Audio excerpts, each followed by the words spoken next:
बार सदगुरुदेव भगवान बहुत प्रसन्न मुद्रा में थे। सायंकालीन चतुरासी जी का पूरा गान करके प्रसन्न मुद्रा में बैठे थे। तो अवसर देखा हमका, महाराज जी मन में एक बात आती है, डर भी लगता है कहीं आप डांट न दे, पर यदि आप कहे तो हम पूछे। ऐसे बहुत प्रश्न तो पूछा, महाराज जी आपको श्री जी के दर्शन में शुरुआत की बात है।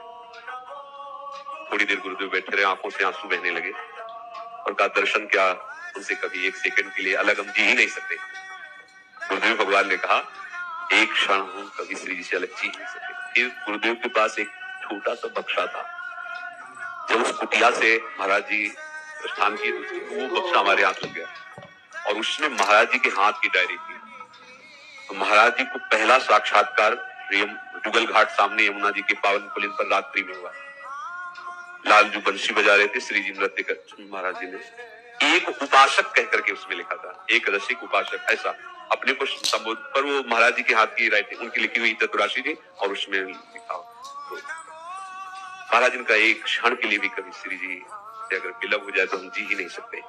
जैसा ध्रुवदास जी ने कहा, रही न सकत पल पल कन अंतर जैसे जल से मीन। गुरु जी ने कहा चलो गिरिराज जी चलते हैं। बस में बैठे, ऐसे भुजा में भुजा, क्योंकि वहां थोड़ी है कि गुरु जी और शिष्य जी ऐसे, तो बगल में बैठा ला भुजा। आपको सत्य कहते हैं, जितनी देर महाराज जी की भुजा से भुजा ऐसे मिली रही उतनी देर हम बस में नहीं थे, हम निकुंज में थे।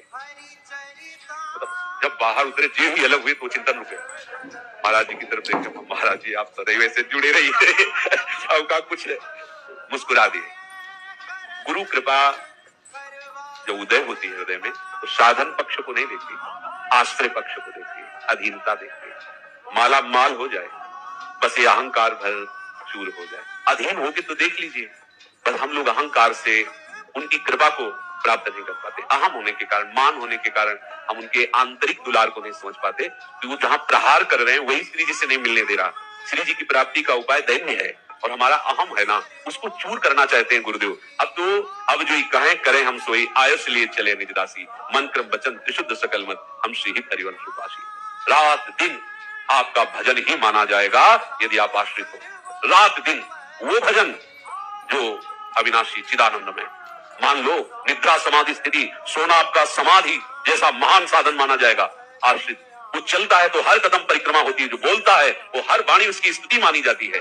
केवल शरणा बहुत बड़ा प्रभाव है, इस बात को समझ जाओ। साधनों से श्री जी की प्राप्ति का कहीं आज तक जिक्र नहीं हुआ है। साधन असाधनों के त्याग के लिए है और आश्रय